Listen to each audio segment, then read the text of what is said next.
Ang kwento natin sa video na ito ay tungkol sa patuloy na labanan sa pagitan ng mga deity at mga demons. Pero maliban sa mga deity ay may mga tao din ang nakikipaglaban sa mga demon sa human realm na tinatawag na mga demon hunter. Isa dito ay si Kachan na napili ng God of War para magmana ng divine weapon nito. Isang araw ay sinalakay ang kanilang lugar ng isang Azura demon. Habang nakikipaglaban dito ang kanilang ama na si Godo na isa ding demon hunter ay naatasan naman si Shen na bantayan ang kapatid nito at noy bata pang si Kachan. Dahil sa tindi ng labanan ay nagpasya si Shen na puntahan ang kanilang ama para tulungan sana ito na labanan ng demon. Nang aatakihin na sana sila ng demon ay mabilis itong sinangga ni Godo. Katapos ay paulit-ulit itong inatake ni Godo at nagawa niya ding mailayo sila Shen at Kachan. Dito niya na ginamit ang Five-Finger Prison at matagumpay na naikulong ang demon. Kagad silang umalis dito at pinuntahan nila ang isang kuweba. Matapos mabuksan ni Godo ang Heavenly Gate of the Palace ay nakita nila dito ang dalawang espada. Matapos nilang mabunot ang mga ito ay may lumitaw dito na isang maliit na kulay ginto na kahon. Naatasan ni Godo si Shen para magtago nito at ibigay kay Kachan pagtungtong sa tamang edad nito. Katapos ay ipinagkaloob naman niya kay Shen ang dalawang espada na siya umanong naipapamana sa isang demon hunter. Ilang sandali lang ay naramdaman na nila ang pagkasira ng pinagkulungan ng demon kaya umalis din sila kaagad dito. Pumunta sila sa spirit house ng mga demon hunters ngunit dumating naman dito ang demon na nagawang mahawakan si Godo. Kinokontrol ni Godo ang mga bloke papunta sa demon dahilan para magawa niyang makawala dito.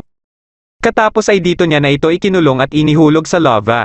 Ngunit matapos nilang makarinig ng tunog ng cat bell ay may biglang umatake sa kanya mula sa likod niya. Isa itong fox demon at nagtaka siya bakit ito nakalampas sa barrier pero ayon dito ay nasa loob na umano siya ng barrier at hindi lang maramdaman ni Godo. Pagkabagsak ni Godo ay naisagawa pa niya ang isang teknik niya para mailayo sila Shen at Kachan. Sinubukan pa itong pigilan ng fox demon na nagawang masugatan ang mukha ni Shen pero matagumpay pa din silang nakaalis dito. Makalipas ang ilang taon ay sumapit na ang saktong gulang ni Kachan para maging ganap na demon hunter. Katapos nilang isagawa ang seremonya para maging opisyal ng isang demon hunter si Kachan ay ibinigay na din ni Shen ang kahon na pinapabigay ng kanilang ama. Pagkabukas dito ni Kachan ay isang parang uri ng metal lang ito. Habang nasa labas sila at pinag-uusapan ang bagay na ito ay dumating dito ang mayor ng Yanla para humingi ng tulong sa kanila dahil sa pagkakawala umano ng ibang mga residente. Ngunit tinanggihan ito ni Shen dahil baka umano isa lang din itong patibong. Nang paalis na sila ay narinig ni Shen ang cat bell kaya kaagad niyang tinanong ang mayor kung saan ito galing at mabilis din nilang pinuntahan ang bayan. Habang naglalakad na sila sa loob ng bayan ay bigla na lang ding nawala si Kachan sa tabi niya. Katapos ay dito na nagpakita sa kanya ang isang cat demon. Kaagad niya itong tinanong kung saan ito nakuha ang bell pero inaatake lang siya nito. Nang mapuruhan siya nito sa likod ay dito na siya nagpasya na gamitin ang isa niyang teknik.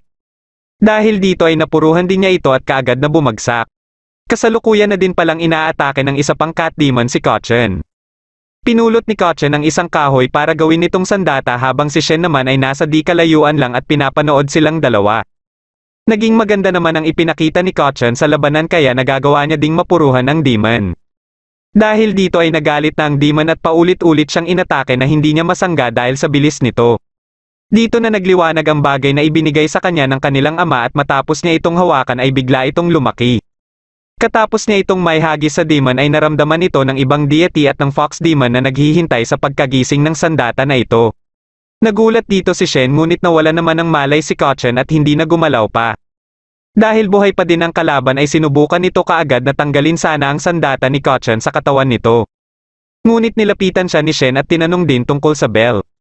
Biglang gumalaw ng kusa ang bell kaya nagulat dito si Shen at nabitawan ito. Katapos ay pumasok ito sa katawan ng demon at lumubo ang katawan nito na parang sasabog. Kaagad na niyakap ni Shen si Kachan para maprotektahan ito. Matapos itong makita ng mga deity ay kumilos na din sila para puntahan ang kinaroroonan nila Shen.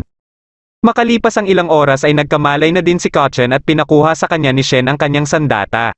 Muling bumalik sa maliit na anyo ang sandata ni Kachan at ilang sandali lang ay dumating na dito ang mga deity. Pakay nila dito ang sandata ni Kachan na tinawag nilang Shenzhen Iron. Pagkababa nila ay nanghina naman si Shen dahil sa pinsalang natamo nito kaya napaluhod ito. Nang hinihingi na sa kanila ng deity ang Shenzhen Iron ay tinutulan ito kaagad ni Shen at inatake ito ngunit na-counter lang siya nito. Tinutukan sila ng sandata nito pero nagmatigas pa din si Kachan na ibigay ang Shenzhen Iron. Pumagitna sa kanila ang isa pang deity para uwatan sila at sinabihan si Shen na wala umano silang masamang intensyon.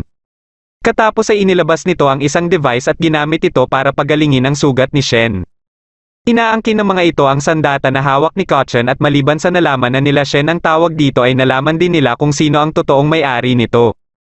Katapos ay nagpakilala ang mga ito na sila Saro at Aoba at sugo umano sila ng Fairy Clan kaya tinanggal na din ni Aoba ang kanyang maskara.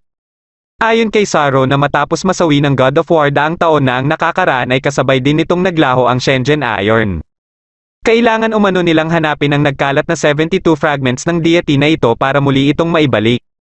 At ang susi para mahanap ang mga soul fragments ay ang Shenzhen Iron. Dahil isa itong divine weapon na may kakayahan para makaramdam ng bakas ng mga soul fragments. Dagdag pa nito na hindi lang umano sila ang nakaramdam nito kundi pati na din ang iba't ibang klase ng mga demons. Halimbawa na dito ang Demon Lord na si Mara at ang Demon Army nito na siguradong kumikilos na din ngayon. Dagdag pa ni Aoba na kung hindi umano nila maibabalik ang God of War at mabuksan ang Seal of the Gods ay siguradong magkakagulo ang buong mundo. Napaisip dito si Shen at dahil ayaw ni Kochen na mangyari ang mga sinabi ni Aoba ay nagpasya na lang siya na ipagkatiwala sa mga ito ang Shenzhen Iron. Sinuportahan naman ni Shen ang naging desisyon na ito ni Kochen at sa isip-isip niya ay maganda na din ito para hindi na mapahamak pa si Kochen. Katapos ay nagpasya silang puntahan na ang mayor para kunin ang bayad ngunit nang paalis na sila ay pinigilan sila ni Aoba dahil peke umano ang binigay ni Kochen. Nang hinawakan ito ni Kochen ay bumalik ang kulay ginto nito pero nang si Aoba na naman ang humawak nito ay naging parang normal na bakal na lang ito. Kaya nagtaka na dito si Aoba at nabanggit ni Saro na ayon sa nabasa niya na dahil sa daang taong pagkakatulog ng Shenzhen Iron ay tanging may busilak na puso lang ang may kakayahan na makagising dito. Ibig sabihin ay si Kochen ang napili para maging bagong magmay-ari nito. Dahil dito ay nagpasya si Aoba na isama na lang sila Kochen sa kanilang paghahanap sa mga soul fragments. Matapos nilang makuha ang bayad ng mayor ay ginamit ni Kochen ang Shenzhen Iron para alamin kung saan sila mag-uumpisa sa paghahanap. Gamit ang sasakyan nila Aoba na tinatawag na White Dragon ay wala na silang sinayang pa na oras at kaagad na bumiyahe. Habang kumakain sila ay may nadaanan silang isang tao dahilan para ma-activate ang safety brake ng White Dragon at mawalan ito sa kontrol. Matapos nilang malaman mula sa White Dragon na may tao silang nadaanan ay lumabas ng sasakyan si Shen para tingnan ito. Nang makumpirma niyang isa itong babae ay kaagad niya itong pinuntahan na nawala naman ng malay dahil sugatan pala ito. Matapos nilang magamot ang sugat nito ay tinanong ito ni Saro kung saan umano nito nakuha ang sugat. Ayon naman sa babae ay kagagawan nito ng nakasalubong niyang mga bandido nung sinubukan niyang tumakas sa mga ito. Dahil natatakot pa din siya na baka makasalubong niya muli ang mga bandido ay nakiusap siya kung pwede umano siyang ibalik sa Dark Canyon. Dito na din ito nalaman na doon din pala patungo sila Shen para hanapin ang soul fragment. Naipakita din ni Kochen dito ang Shenzhen Iron dahilan para pagalitan ito ni Aoba dahil wala naman umanong kinalaman pa dito ang babae. Pagkaalis dito nila Saro at Aoba ay dito na ito tinanong ni Shen sa pangalan nito na nagpakilala namang si Yeng. Kinagabihan habang natutulog na sila ay sinubukan ni Yeng na kunin ang Shenzhen Iron gamit ang kanyang sandata ngunit hinawi lang ito ni Kochen. Kinabukasan ng magising sila Shen at Kochen ay nalaman na lang nila na wala na pala sa sasakyan si Yeng. Dito lang din napagtanto ni Kochen na nawawala na ang Shenzhen Iron dahil matagumpay pala itong nakuha sa kanya ni Yeng. Ipinakita dito ang dahilan bakit gustong-gusto ni Yeng na makuha ang Shenzhen Iron. Ito pala ay utos sa kanya ni Shogo na siyang pinuno ng mga bandido na bumihag sa kapatid niyang si Zien. Nalaman din niya na hawak nito ang isa sa soul fragment at ipinakita nito sa kanila kung gaano ito kalakas. Ayon kay Shogo na ang Shenzhen Iron ang pinakamalakas na divine weapon sa Star Realm at kung makukuha niya umano ito pati na din ang kapangyarihan ng God of War ay siguradong susunod sa kanya ang mga demons. Ilang sandali lang ay pinahinto ni Saro ang sasakyan nila dahil may kutob ito na nasa lugar na sila sa kinaroroonan ni Yeng at ng Shenzhen Iron. Dinala sila nito sa tinatawag na Spiderweb Cave kung saan makikita din sa mapa na nasa loob nito ang soul fragment na hinahanap nila. Matapos maibigay ni Yeng kay Shogo ang Shenzhen Iron ay nabawi na din ito si Zien. Nilapitan ni Shogo si Yeng at dito na ginamit ni Yeng ang kanyang singsing dahilan para mapabagsak niya si Shogo at mabawi ang Shenzhen Iron. Pagkasugod sa kanya ng tauhan nito ay naunahan niya ito at katapos ay tumakbo na sila. Nang malapit na sila sa lagusan ay nadapa naman si Zien kaya nahabol tuloy sila ng mga bandido. Matapos mailaga ni Yeng ang atake ni Shogo ay iniligtas niya si Zien. Bigla naman siyang inatake ni Shogo na nagawa niyang maiwasan at nang susugod na siya dito ay ginamit ni Shogo ang kapangyarihan ng Soul Fragment kaya napuruhan siya. Pagkalapit ni Zien sa kanya ay sakto namang nakawala ang tauhan ni Shogo at ginamit nito ang King Kong Barrier para maikulong sila. Hindi akalain ni Yang na may hawak din pala itong Soul Fragment. Hindi naman makapagdesisyon si Saro sa dadaanan nila dahil sa pagiging komplikado ng mga daan sa loob ng kuweba. Dahil dito ay nagpasya si Shen na maghiwa-hiwalay na lang umano sila at nagsama silang dalawa ni Kochen. Makalipas ang ilang minuto na pagtakbo sa loob ng kuweba ay narinig nila ang boses nila Yang at Zien. Nakita nila ang mga ito na nakakulong pa din at muling nagdurugo ang sugat ni Yang. Pagkatanggal ng barrier ay sinubukan ni Shogo na lapitan si Zien kaya kaagad siyang inatake ni Yang. Sa galit nito ay gumanti ito ngunit mabilis itong sinangga ni Zien. Dito na nagalit si Shen at inatake si Shogo pero nagawa itong masangga ni Shogo. Bigla namang may sumabog sa likuran nila Shen at ito pala ay sila Aoba. Nang makita ni Saro ang katawan ni Shogo ay sigurado siyang nasa loob nito ang Soul Fragment. Sinabihan ni Shen si Kochen na tulungan si Yang para mailabas ang kapatid nito. Ngunit pinalabas naman ni Shogo ang iba pang mga tauhan nito kaya napalibutan na sila. Pagkasugod ng mga ito ay ginamit lang ni Saro ang kapangyarihan nito at itinapon ang mga ito sa labas. Katapos ay ginamit naman niya ang Sage Art na Thunderbolt from Heaven at nagawang mapuruhan si Shogo. Mabilis na binuhat ni Shen si Zien para makalabas na sila dito at habang inaalalayan ni Kochen si Yang ay ibinalik ni Yang dito ang Shenzhen Iron. Kinagabihan habang sinusubukan na ni Saro na pagalingin si Zien ay nakita nito na hindi na kayang pagalingin ng Immortal's Magic ang natamong pinsala nito. Pero may naiisip pang paraan si Saro para mailigtas ang buhay ni Zien. Ito ay kailangan munang maiselyo ang primordial spirit nito hanggang sa madala nila ito sa kilala nilang kayang pagalingin ito. Pumayag naman dito si Yang at isinelyo ni Saro ang spirit nito sa singsing niya. Inilagay na din nila sa Shenzhen Iron ang mga soul fragments na nakuha nila. Nakiusap naman sa kanila si Yang kung pwede itong sumama sa kanila dahil pwede umano siyang makatulong sa kanilang misyon. Pagkadating nila sa Fire City para hanapin dito ang sunod na Soul Fragment ay tinamaan naman ng lagnat si Kochen na siyang naging epekto bilang may-ari ng Shenzhen Iron dahil sa dalawang Soul Fragments na nakuha nito. Pero ayon kay Saro na sakaling makarating na sila sa Earth Sage's shop ay may gamot dito na magpapagaling kay Kochen. Nang makarating sila sa shop na tinutukoy ni Saro ay hindi makapaniwala si Shen dahil parang tindahan lang ito ng mga damit. Pagkapasok nila dito ay nakilala nila ang may-ari nito na si Samo at nalaman nila na kaya pala nagtitinda na din ito ng mga damit ay dahil wala na din masyadong immortal ang pumapasok dito. Ilang sandali lang ay dito na pinalabas ni Samo ang totoong mga paninda nito. Kaagad na sinabi ni Aoba dito ang Senzu Beans at nang maibigay ito ni Samo ay pinalunok din ito kaagad kay Kochen. Katapos ay tinanong ni Aoba si Samo kung bakit mainit pa din sa lugar na ito kahit matagal nang isinara ang industrial furnace sa syudad na ito. Ayon naman kay Samo ay dahil umano ito sa malaking bulalakaw na bumagsak malapit sa industrial furnace. Katapos ng pangyayaring ito ay hindi na naging normal ang klima dito na tag-init lang palagi at patuloy pa itong umiinit. Sinabihan ni Saro si Kochen na paikot-ikutin ang Shenzhen Iron. Nang ginawa ito ni Kochen ay nakita ni Saro na nagre-respond dito ang bulalakaw. Dahil dito ay malaki ang posibilidad na nasa lugar din na ito ang Soul Fragment. Nagpasya sila na puntahan ito at sumama din sa kanila si Shen. Nang makarating sila sa base ng Fire Evil Cloud na tinatawag na Grand Flame Castle ay tiningnan muna ni Saro ang lokasyon ng Fire Evil Cloud at nakita din nila na sobrang dami pala ng mga demons dito. Ngunit nagulat na lang sila nang biglang lumika si Shen ng butas dahilan para harapin kaagad sila ng maraming kalaban. Nang makapasok sila sa sumunod na silid ay napansin ni Shen ang kakaibang mga portraits dito dahil pare-parehong babae lang ang mga ito. Dito na nagpakita sa kanila ang Fire Evil Cloud na si Gogel at siyang may hawak sa isa sa Soul Fragment. Habang pababa ito ay sinubukan ni Shen na atikihin ito ngunit nakalikha kaagad ito ng apoy kaya napaatras si Shen.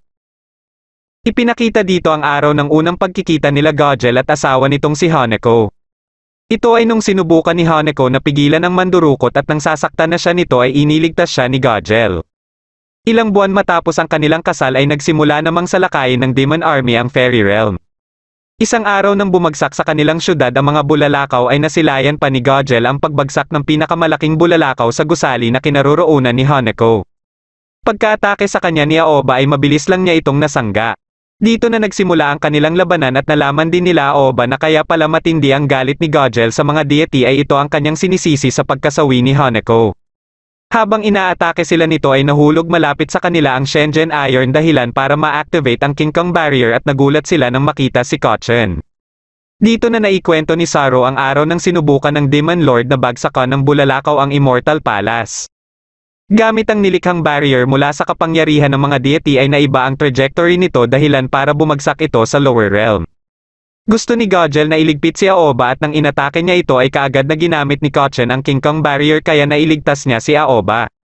Biglang nakaramdam si Gojel ng kakaiba at unti-unting nagbago ang kanyang anyo na naging halimaw na. Nang matalo naman ni Yeng ang kalaban nito ay kaagad nitong nilapitan ang Cryonic Core. Ngunit nang kinukuha niya na ito ay hindi niya ito nagawa at naglabas ito ng enerhiya. Naramdaman naman ni Gojel ang enerhiya na nilabas ng Cryonic Core. Dahil dito ay kaagad itong bumalik sa Grand Flame Castle. Balak sana nilang sundan si Gojel para iligtas si Yeng ngunit dahil sa pinsala ni Aoba ay nagpasya si Kochen na siya nalang umano ang pupunta.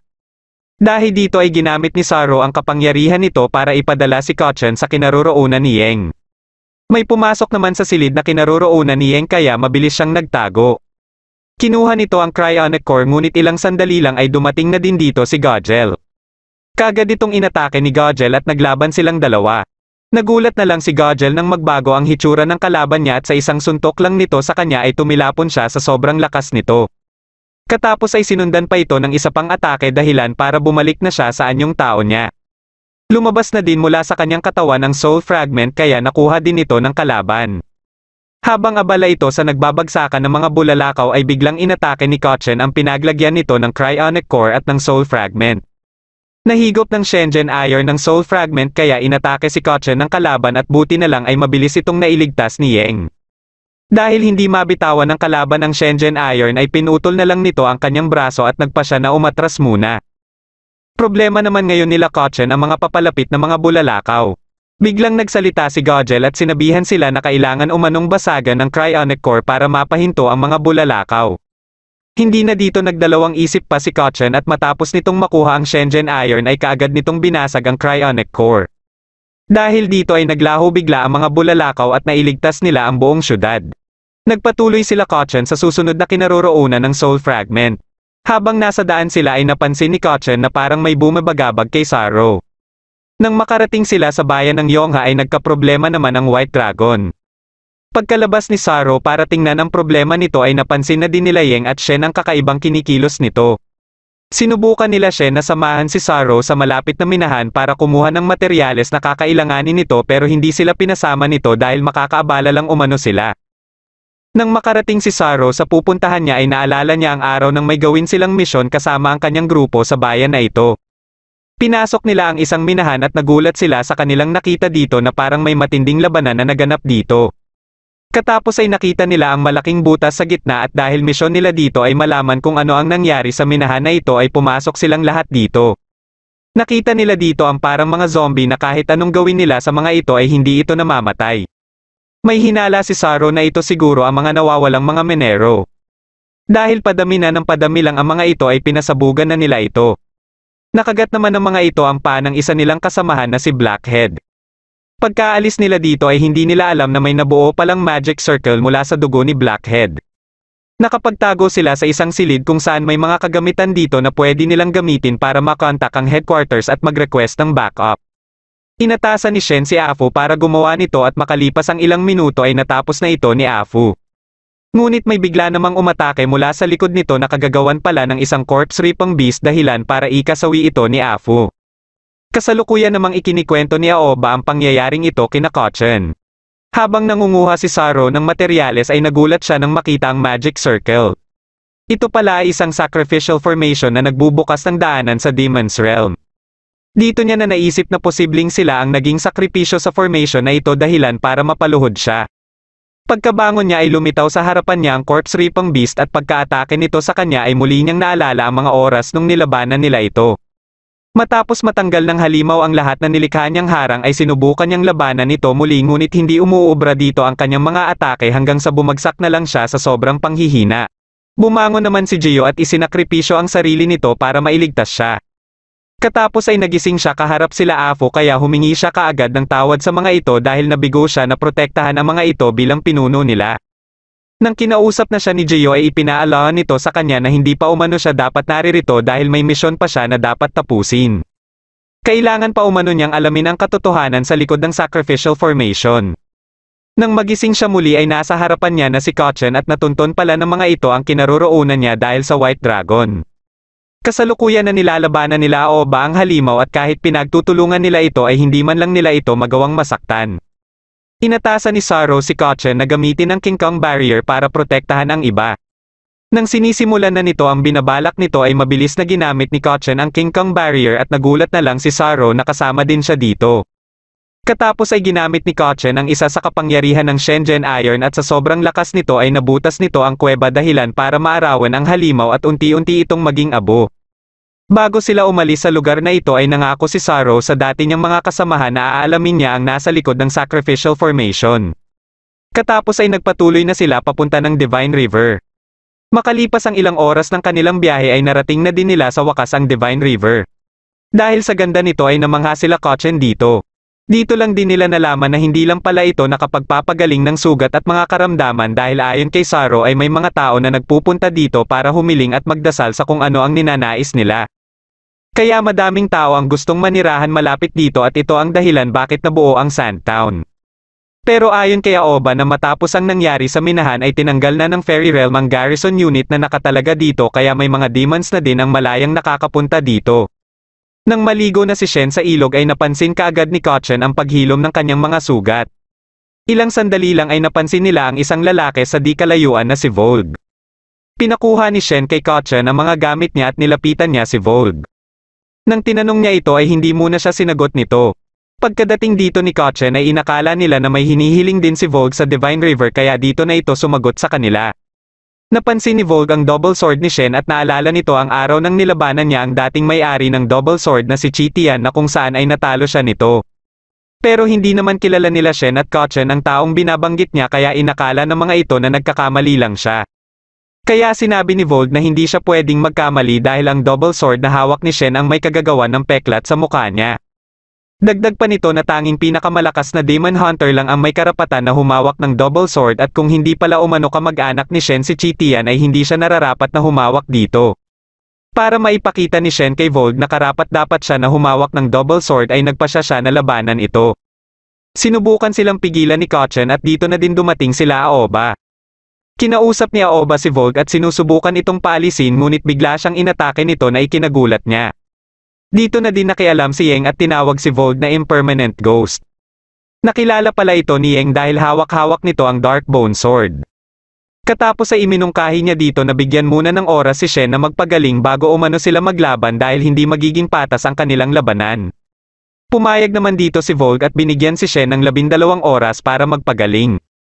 Pagkabalik nila sa White Dragon ay dito na din naikwento ni Yang ang iba pa niyang nalalaman tungkol sa Impermanent Ghost. Para maging pinakamalakas na swordsman ay ninakaw nito ang Black Bone Sword. Matapos malaman ng dating Demon King ang ginawa ni Volg ay pinasalakay nito ang kanyang mga alagad ngunit si Volg din pala ang magliligpit sa dating Demon King. Matapos marinig ang mga sinabi ni Yang ay napagtanto nila Aoba na kahit magtulong-tulong pa sila ay hindi nila ito magagawang talunin. Pero para naman kay Shen ay may paraan pa din para matalo ito dahil kung nagawa ng dating may-ari ng double sword na matalo ito ay malaki ang posibilidad na matatalo din niya ito. Hindi naman sang-ayon si Kachen sa gusto ni Shen at balak nito na takasan na lang muna nila sa ngayon si Volg dahil sa pamamagitan nito ay magkakaroon pa sila ng pagkakataon para magpalakas. Ngunit ayaw ni Shen na takbuhan ito at buo na din ang kanyang loob na lalabanin niya ito. Kinaumagahan bago magsimula ang kanilang laban ay may ginawa muna si Saro sa katawan ni Shen para mas mapabilis ang galaw niya. Pinasalamatan din niya si Yang sa ginawa nitong silver armor mula sa Spider Silk. Pagkaumpisa ng kanilang laban ay unang umatake si Shen. Ngunit kahit anong bilis ng kanyang mga atake ay madali lang itong naiilagan at nasasangga ni Volg. Hanggang sa umatake na din si Volg at dito na nakita ni Shen ang kayang gawin ng armor na nilikha ni Yang. Pero muling umatake si Volg at nagawa siyang masugatan nito. Sinubukan niya na i-distract ito sa pamamagitan ng buhangin pero nasangga pa din ito ang kanyang atake at nagpatuloy muli ang palitan nila ng kanilang mga atake. Matapos mailagan ni Shen ang atake ni Volg ay inipit niya ang espada nito at katapos ay inatake ito gamit ang kanyang espada. Akala niya ay napuruhan niya ito ngunit sinangga pala nito ang kanyang atake gamit ang kamay nito. Dahil nakikita na ni Vogue na hindi din dapat maliitin lang si Shen ay ginamit na nito ang legendary ghost swordsmanship. Bagamat nasangga ito ni Shen ay nabiyak naman ni Vogue ang armor niya. Hindi akalain ni Yang na nadiskubre kaagad ni Vogue ang kahinaan ng silver armor na ginawa niya. Kailangan lang palang atakihin ng paulit-ulit ang isang bahagi sa armor. Kaya ilang sandali lang matapos ang ginawang paulit-ulit na atake ni Vogue ay tuluyan ng nasira ang silver armor. Kahit gayon pa man ay patuloy pa din na nakipagpalitan ng atake si Shen hanggang sa mapuruhan ulit siya ni Vogue. Pero hindi pa din siya sumuko at muling bumangon sa kabila ng natamo niyang pinsala. Dito niya na sinugatan ang kanyang sarili na ikinagulat nila Kochen. Katapos ay pinadaloy niya ang kanyang dugo sa double sword. Dahil sa ginawa niya ay nalaman kaagad ni Kochen na blood sacrifice ang teknik na ito. Bigla niyang inatake si Vogue na hindi na nakasangga at mabilis niya itong sinundan ng isa pang atake. Hindi naman makapaniwala sila Saro sa biglaang paglakas niya. Pero ayon kay Vogue ay hindi niya pa din umano naabat ang lakas ni Chi Tian. Muli na namang naalala ni Vogue ang naging labanan nila ni Chi Tian. Kaya muli din niyang naalala ang mga sinabi nito sa kanya tungkol sa kung ano ang kanika nilang mga rason bakit sila nakikipaglaban. Hanggang sa gamitin na ni Chi Tian ang isa nitong teknik na mapag hanggang sa ngayon ay hindi pa din makalimutan ni Vogue. Pagka-atake muli ni Shen ay natapatan ito ni Vogue dahilan para tumilapon siya sa ilog. Pero muli lang siyang bumangon at wala nang iniisip na iba kundi ang mailigpit ang mga demon. Kaya natutuwa dito si Vogue dahil baka si Shen na umano ang tutupad sa kanyang kahilingan. Muling sumugod si Shen at dahil sa ipinapakita nito ay hindi lang si Vogue ang natutuwa kundi sila Kochen din. Pero bigla na lang lumapit si Shen sa kinaroroonan nila Kochen na ikinagulat nila. Katapos ay bigla silang inatake nito na mabilis sinangga ni Kochen at pagka-atake nito muli ay napatras na silang lahat. Hindi na pala sila nakikilala ni Shen dahil ang tingin na nito sa kanila ay mga demon na din. Nagpatuloy ito sa pag-atake hanggang sa napilitan na si Saro na gantihan ito. Kagad itong nilapitan ni Kochen pero inatake lang siya nito. Muli itong bumangon para atakihin sila Yang ngunit umaksyon na din si Vogue at napuruhan ito dahilan para mawalan ito ng malay. Dito na napanaginipan ni Shen ang araw na magkasama pa ang kanyang ama at si Chi Tian. Isang araw ay pinuntahan nilang dalawa ang isang bayan kung saan halos hindi na makagalaw ang ibang mga tao dahil sa sobrang pagkagutom. Ilang sandali lang ay bigla nilang narinig ang isang bata na sumisigaw na paparating na umano ang mga mountain demon para kainin sila. Hinarap ni Chi Tian ang mga ito at pagka-atake ng isa dito sa kanya ay mabilis lang niya itong nailigpit. Dito na siya pinagtulong-tulungan hanggang sa maubos niya ang mga ito. Katapos ay pinuntahan niya ang kuweba na kung saan naninirahan ang mga ito at nakita niya ang mga batang mountain demon. Nang aatakihin na siya ng matandang mountain demon ay naunahan niya ito. Nagmakaawa ito sa kanya na hayaang mabuhay ang mga batang mountain demon dahil mga inosente umano ang mga ito. Pagkalabas niya ay sinabi niya kay Godo na pupunta siya sa underworld. Naniniwala siya na posibleng makita niya dito ang pag-asa para matapos na ang labanan na kinakaharap nila. Pagkadating niya dito ay tumambad kaagad sa kanya ang mga nakahandusay na mga demon.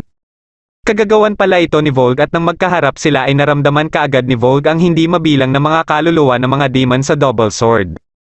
Dahil dito ay nasabi kaagad ni Vogue ang kakayahan ni Chi Tian na maging isang Diyos. Kaya hinamon niya ito at dito na nagsimula ang kanilang labanan. Makalipas ang ilang taon habang pinamumunuan ni Godo ang mga tao na nailigtas niya mula sa mga demon ay muli silang nagkita ni Chi Tian na daladala ang sanggol pa lang nun na si Kochen. Sinabi ni Chi Tian kay Godo na nakasalalay dito ang kapakanan ng lahat. Katapos ay ipinagkatiwala na din ito kay Godo ang double sword para ipamana sa susunod na henerasyon ng mga demon hunter. Nang magising si Shen ay nasa ilog na siya kaharap si Vogue. Pinapanood lang sila nila Kochen at dito na din tinanggal ni Vogue ang kanyang espada. Sinabi ni Vogue kay Shen na gusto lang niyang makabawi nung hinayaan siyang mabuhay ni Chi Tian. Pero sa susunod ay hindi niya na ito papalampasin pa at kung dumating na ang araw na karapat-dapat nang magmana si Shen ng double sword ay doon na sila maglalaban muli. Kaagad na niyakap ni Kochen si Shen at dito na din sinabi ni Shen na napanaginipan niya ang kanilang ama kasama si Chi Tian. Pagsapit ng hapon at habang hinihintay nila na maayos ang White Dragon ay naisip ni Kochen na baka may kinalaman din ang Shenzhen Iron kay Chi Tian. Dahil marami na din ang mga katanungan na gusto nilang mabigyan ng kasagutan at hindi lang ang tungkol sa Shenzhen Iron ay naisip nila kung saan kaya nila mahahanap ang mga kasagutan ng mga ito. Biglang nabanggit ni Aoba ang nag-iisang fairy city sa Lower Realm kung saan posibleng madami ang pwede nilang makuha na impormasyon sa namumuno dito at ito ay ang syudad ng Fengkon. Dahil dito ay napagpasyahan nila na pumunta sa lugar na ito. Kasalukuyan namang ipinepresenta sa Young Master ng Fengcon City na si Rong ang mga kababaihan para makapili ito ng pwede nitong mapangasawa. Ngunit umabot na lang sa 999 na babae mula sa iba't ibang pamilya ng mga noble ay wala pa ding napipili si Rong. Hanggang sa iprenisenta na ang pang-1,000 ngunit mukha itong lalaki dahilan para magtatakbo palabas si Rong. Nang mahabol na siya ng Uncle Fu niya ay dito niya na sinabi ang babae na gusto niyang pakasalan at ito pala ay si Aoba. Napansin naman ni Saro na parang may pag-aalinlangan kay Aoba para pumunta ng Fengcon City. Nang matanong ito ni Saro ay nabanggit ni Aoba na baka umano masayang lang ang oras nila sa Fengcon City. Kaya sinabi na din ni Saro na dahil si Emperor Chongyan ang commander ng Shenzhou ay siguradong marami itong nalalaman. Bigla namang may nadetect ang White Dragon at pumasok din dito si Kochen para ipakita sa kanila na may nadetect din na soul fragment ang Shenzhen Iron. Sigurado sila na nasa malapit lang ito ng Fengcon City at ilang sandali lang ay nakarating na din sila dito. Hindi makapaniwala sila Kochen sa ganda at sigla ng syudad na ito. Bago sila makapasok ay isa-isa muna silang inirehistro sa kanilang pagkakakilanlan. Katapos ay bigla nilang narinig ang anunsyo na ikakasal na umano ang Young Master katapos ng 3 araw. Habang nasa pamilihan sila ay nilapitan sila ng mga kawal dahil hinihintay na umano sila ng Young Master na ikinagulat naman nila. Bagamat hindi alam nila Kochen bakit naimbitahan sila ni Rong ay may hinala na si Aoba dito. Pagkadating nila sa palasyo ay ipinaghanda sila ng mga masasarap na mga pagkain. Ilang sandali lang ay dumating na din dito si Rong kaya dito na nila nalaman na si Aoba pala ang magiging bride nito sa magaganap na kasal. Ipinakita dito ang araw nung inaway si Rong ng ibang mga bata sa Fairy Realm School na kung saan ay ipinagtanggol siya ni Aoba. Dito na sila naging magkaibigan kaya napagpasyahan ni Rong na gusto niyang magpakasal sila ni Aoba paglaki nila. Dahil naakit si Aoba sa mga pagkain na pwede niyang makain sa Fengcon City ay pumayag ito na maging bride ni Rong at nangako sila pareho. Inutusan lang pala ni Aoba ang 4 na bata para maging magkaibigan silang dalawa ni Rong at sa pamamagitan nito ay makakain niya na lahat ng pagkain na gusto niya. Pero kahit inamin na ito ni Aoba kay Rong ay hindi na ito inintindi pa ni Rong. Muling ipinaalala ni Saro kay Aoba ang isa nilang layunin dito at ito ay makausap ang Emperor. Pero babalik lang umano ito sa araw ng kasal kaya kailangan munang magpanggap ni Aoba hanggang sa makaharap na nila ito. Balak din sana ni Uncle Fu na dalhin sila Kochen sa kanilang silid ngunit mas pinili nila na maglakad-lakad muna para pagplanuhan ang paghahanap sa soul fragment. Nahati sila sa 2 grupo para mas mapabilis ang kanilang paghahanap. Habang nagre-relax sila Shen at Yeng ay napansin ni Shen ang magandang babae na napadaan pero ang nakita kaagad ni Yeng ay may nakamatsyag umano na mandurukot dito. Hindi nga nagkamali si Yeng kaya kaagad na kumilos si Shen. Ngunit hindi niya ito nagawang pigilan at napagkamalan pa siya ng babae na siyang mandurukot. Hindi alam ni Shen na nasuot pala sa kanya ng mandurukot ang kwentas dahilan para dakpin siya kaagad ng mga kawal. Sinabihan ni Yeng ang mga ito na mga bisita umano sila ng Young Master. Ngunit nang tiningnan ng mga kawal ang kanilang mga pangalan sa registration information ay nakalagay na pala dito na mga illegal immigrants sila. Dahil dito ay mabilis silang tumakbo palayo sa mga ito. Sa patuloy naman na paghahanap nila Kochen at Saro ng soul fragment ay nahihirapan sila dahil sa pawala-wala ng signal kaya nagtataka na si Saro kung nandito nga ba talaga sa Fengcon City ang soul fragment. Biglang itinuro ng Shenzhen Iron ang gate kaya dali-dali silang pumunta dito. Lumabas sila ng syudad at nang makarating na sila ng kagubatan ay muli na namang nawala ang signal. Dahil dito ay bumalik na lang muna sila ng syudad at nang papasok na sana sila ay bigla namang inanunsyo na isasara na ang gate bilang paghihigpit sa seguridad dahilan para hindi tuloy sila makapasok. Sinubukan pa nilang puwersahin na pumasok ngunit may barrier nang nakapalibot sa buong syudad. Ilang sandali lang ay may dumating dito na matanda na nagpakilalang residente umano siya ng syudad at hindi din nakapasok dahil lumabas ito para kumuha ng halamang gamot para umano sa kanyang anak. May naalala itong isa pang paraan para makapasok ng syudad. Ito ay ang underground secret tunnel na nilikha ng mga deity craftsman nung itinatayo pa lang ang syudad. Nung bata pa siya ay may natuklasan umano siyang kakaibang entrance at posibleng ito ang pinto ng secret tunnel. Pinuntahan nila ito at tama nga ang hinala ng matanda. Kaagad silang pumasok dito hanggang sa mahanap na din nila ang daan paakyat sa syudad. Pagkaakyat nila ay napunta sila sa entablado at nagtaka sila na bigla na lang ding nawala ang matanda. Kaagad silang hinabol ng isang kawal at nakita na din nila sa mga screen ang kanilang muka na itinuturing na ding mga illegal immigrants. Dahil sa mga biglaang pangyayari sa kanila ay napapaisip na si Saro na parang pinagplanuhan na ang mga ito. Kasalukuyan namang isinasagawa ang photoshoot nila Aoba at Rong. Nang mahahalikan na ni Rong si Aoba ay dito na nagalit si Aoba at tinanong si Rong kung bakit gusto pa din ito na magpakasal sa kanya kahit nagsinungaling lang siya. Kaya dito na din sinabi ni Rong ang lahat na ginawa niya na ikinagulat ni Aoba. Sa kagustuhan ni Rong na makuha ang atensyon ni Aoba ay nauna na pala nitong kinausap ang 4 na kaklase nila para magpanggap din kaya napilitan na si Aoba na makialam. Akala ni Aoba ay siya ang may kontrol pero nahulog lang pala siya sa sinet-up ni Rong. Biglang niyakap ni Rong si Aoba at dito na sila nakuhanan ng maayos na litrato. Kaagad itong ipinakita sa mga screen kaya nakita ito ng mga tao pati na din nila Kochen. Muling naalala ni Saro ang mga pangyayari simula nang lumabas sila ng syudad at dito niya na napagtanto na nanganganib na ngayon si Aoba. Kahit sila Yeng ay napapaisip na din na mayroong nag-set up sa kanila. Habang galit na galit si Aoba sa photographer ay bigla siyang pinakitaan ni Rong ng isang bagay na nagdahilan para tuluyan na siyang makontrol nito. Napilitan namang mag-disguise sila Shen at Yeng para makaiwas sa mga humahabol sa kanila. Plano nila na makapasok muli ng palasyo at para magawa ito ay kailangan nila ng invitation. Dahil dito ay nilapitan ni Yeng ang 2 lalaki na nag-uusap na pareho ding may dalang invitation. Habang nadidistract ni Yeng ang mga ito ay inumpisahan na din nila na kunin ang mga invitation. Katapos itong makuha ni Shen ay kaagad din silang umalis. Nadakip naman ng mga kawal sila Kochen at Saro at kaagad na ikinulong. Sinubukan pa ni Saro na magpanggap bilang personal nurse ni Aoba pero may dumating dito na kawal para ipakita ang litrato nila Kochen na kasama si Aoba kaya nagpa siya ang mga kawal na ipaalam ito kay Rong. Matapos itong malaman ni Rong ay ipinahatid muna niya si Aoba sa silid nito para mapuntahan niya sila Kochen at Saro. Pagkadating niya sa kulungan ay dito na nalaman nila Kochen at Saro ang kanyang mga plano kay Aoba. Nang ilabas niya ang bagay na ginamit niya kay Aoba ay napilitan na si Kochen na umatake pero nakailag lang ito. Sinubukan din ni Saro na umatake ngunit gayon din ang nangyari at nakontrol na din siya ni Rong. Katapos ay susubukan na sana nitong kunin ang soul and consciousness ni Kochen ngunit may bigla siyang narinig na boses. Dahil dito ay hindi siya nagtagumpay sa kanyang pinaplano at muntikan pang maubos ang kanyang soul power dahilan para mapabitaw siya. Umalis na lang siya dito at inutusan si Saro na bugbugin si Kochen. Nang mapagtanto ni Kochen na wala na sa katinoan si Saro ay napilitan na lang siya na patulugin ito. Habang iniisip niya ang kanyang kahinaan ay may bigla siyang narinig na boses. Napunta siya sa isang lugar na ayon sa boses na naririnig niya ay nasa cage umano siya ng kanyang kapangyarihan. Muli nitong ipinaalala sa kanya pero hindi niya ito matanggap dahil mas pinipili niya ang maging demon hunter. Nang makabalik siya ay nakita niya na lang ang Shenzhen Iron na lumaki muli. Para makalabas sa kulungan na ito ay sinamantala niya ang pagkakataon para gamitin si Saro. Kaya nang binuksan ng kawal ang gate ay mabilis niya itong inatake. Pagkalabas niya ay napunta siya sa tapat ng isang malaking kulungan. Narinig niya ang boses ng nakakulong dito na sinasabihan siya na kung mabubuksan niya umano ang gate ay matutulungan siya nito na makaalis dito. Ito pala ay si Emperor Chongyan na ikinulong ni Rong para maaga umano ang kanyang posisyon. Nang makilala nito ang Shenzhen Iron ay dito na nagpa siya si Kochen na tulungan ito. Matagumpay na natanggal ni Kochen ang kandado at gayon din ang mga posas ni Chongyan. Pagkalabas nila ay itinuro ni Chongyan kay Kochen ang daan papunta ng wedding hall.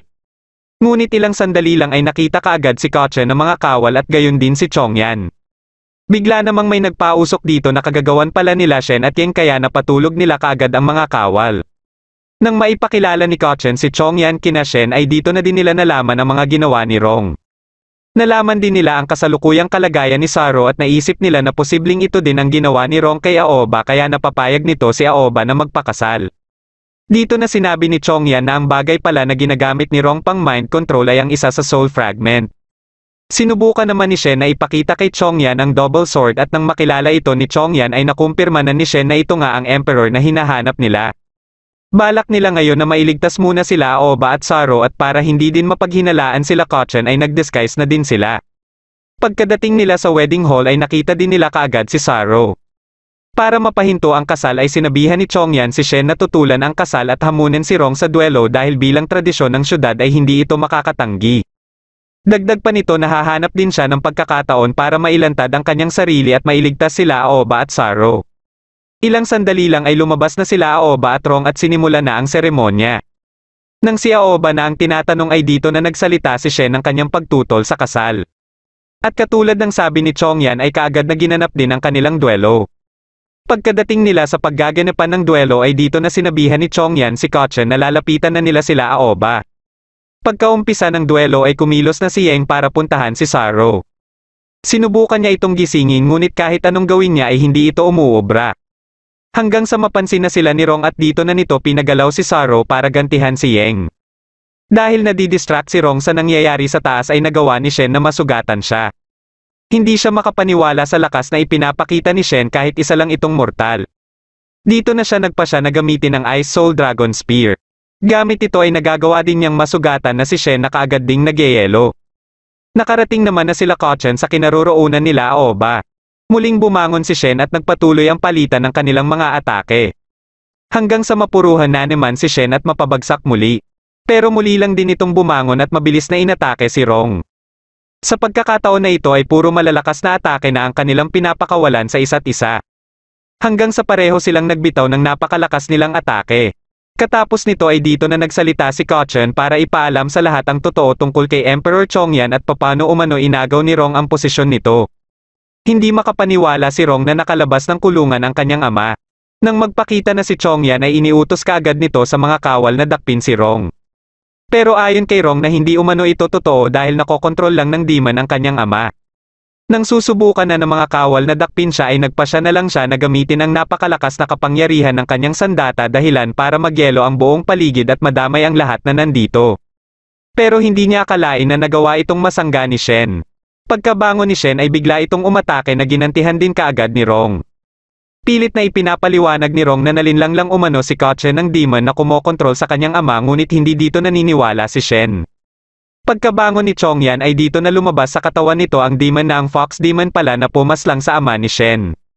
Gusto pala nito na kunin sa pangangalaga ng Fengkon City ang Soul Fragment kaya ikinulong ito ni Chongyan sa sarili nitong katawan. Hanggang sa napagpasyahan ni Chongyan na magpakulong bago pa man siya tuluyang makontrol ng demon na ito. Kaya ipinagkatiwala muna niya ang pamumuno kay Rong at pinaniwala nila ang mga residente na nasa labas lang siya ng syudad. Dahil sa sobrang galit na ipinapakita ni Shen sa demon na ito ay nalaman ni Rong na pinaslang nito ang ama ni Shen. Kaagad na umatake si Shen ngunit bago pa man siya makalapit sa Fox Demon ay ginawa nitong panangga si Kochen dahilan para mapilitan si Kochen na gamitin ang Shenzhen Iron. Katapos ay bigla ding umatake si Rong na mabilis lang naiwasan ng Fox Demon. Dito na pinalabas ng Fox Demon ang matanda na nakilala nila Kochen na siya palang Azura Demon at kaagad na inatake sila Shen at Rong. Pinagtulungan itong kalabanin nila Shen at Rong hanggang sa magpasya na si Rong na ilagay sa kanyang sandata ang Soul Fragment. Sa pamamagitan nito ay nagawa niyang mapigilan ang Azura Demon kaya nagkaroon ng pagkakataon si Shen na mapuruhan ito. Bigla namang inatake ng Azura Demon si Aoba na mabilis sinangga ni Rong. Katapos ay sinugod nito si Aoba kaya dali-daling umaksyon si Rong para pigilan ito. Nagawa ni Rong na mapuruhan ito ng kanyang sandata ngunit napuruhan din siya nito. Sinamantala naman kaagad ni Shen ang pagkakataon para atakihin ito. Dahil alam ni Rong na hindi na din siya magtatagal ay ibinigay niya na kay Aoba ang Soul Fragment. Kaagad na nag-react dito ang Shenzhen Iron at ilang sandali lang ay binawian na ng buhay si Rong. Habang tulala pa si Aoba ay kinuha ng Fox Demon ang Soul Fragment at pinasangga kay Kochen ang atake ni Shen. Bigla namang inatake ni Aoba ang Fox Demon ngunit nasangga ito ni Kochen gamit ang King Kong Barrier. Dahil napuno na si Shen sa patuloy na paggamit ng Fox Demon kay Kochen ay dito na siya nagpasya na gamitin muli ang Blood Sacrifice. Kaagad na kinontrol ng Fox Demon ang Azura Demon para unahan si Shen. Pilit namang sinusubukan ni Shen na hindi siya makontrol muli ng Double Sword.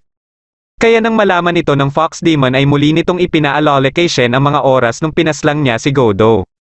Akala niya ay magtatagumpay na siya sa kanyang binabalak ngunit hindi niya akalain na muling magpapakita kay Shen si Chi Tian para bigyan si Shen ng payo at ituro paano gamitin ang pinakamatindi nitong teknik. Kaya pagka-atake ng Azura Demon ay matagumpay itong natalo ni Shen gamit ang teknik na ito. Katapos ay kaagad niyang nilapitan ng Fox Demon ngunit mabilis naman itong pinaatake si Kochen. Patuloy nitong kinontrol si Kochen para paatakihin kay Shen hanggang sa mapuruhan si Shen. Pagka-atake muli ni Kochen ay nagawa pa itong mapigilan ni Shen. Dito na ginamit ng Fox Demon ang 5-finger prison kaya nagulat na lang si Shen paano nito natutunan ang teknik ng mga Demon Hunters. Bago pa ito tuluyang magsara ay mabilis na inihagis ni Shen si Kochen. Sa sobrang lungkot na nadarama ni Kochen ay muli niyang nakausap ang nakatago niyang kapangyarihan. Balak na sana ng Fox Demon na isama si Kochen sa Kuwili Castle ngunit nagulat na lang siya nang maputol ang kanyang mga special wires. Dito na inilabas ni Kochen ang napakatindi niyang kapangyarihan na labis ikinatakot ng Fox Demon. Habang tulala pa ito sa kanyang nakikita kay Kochen ay hindi niya namalayan na inatake na pala siya gamit ang Shenzhen Iron. Wala na itong nagawa pa kaya dito na ito naglaho at ilang sandali lang ay nawala na din ng malay si Kochen. Pagkabangon ni Chongyan ay nakita niya na lang si Rong na nakahandusay na. Makalipas ang ilang araw habang kasagsagan ng malakas na ulan ay inihatid na nila si Rong sa huling hantungan. Nakita ni Kochen si Shen na nasa di kalayuan na labis pa din ang galit na nadarama habang hawak-hawak ang cat bell. Pagsikat ng araw ay nagpasya na silang magpatuloy sa paghahanap ng iba pang mga soul fragments. Pinayuhan sila ni Chongyan na pumunta sa Zumi Mountain dahil siguradong marami umanong impormasyon ang makukuha nila dito tungkol sa mga soul fragments. Pero sa pagkakaalam ni Saro ay walang direktang daan papunta dito kaya dito na ginamit ni Chongyan ang kanyang kapangyarihan para magbukas ng portal. Katapos ay sinabihan nito si Aoba na palagi umanong bukas ang pinto ng Fengkun City sa kanya kaya nangako din si Aoba na babalik siya dito. Dito na nagtatapos ang huling episode ng The Guardian Legend. Kung nagustuhan mo ang ating kwento ay huwag kakalimutan mag-like at mag-subscribe na din para malalaman mo kaagad kung may bago akong video. Maraming salamat sa panonood.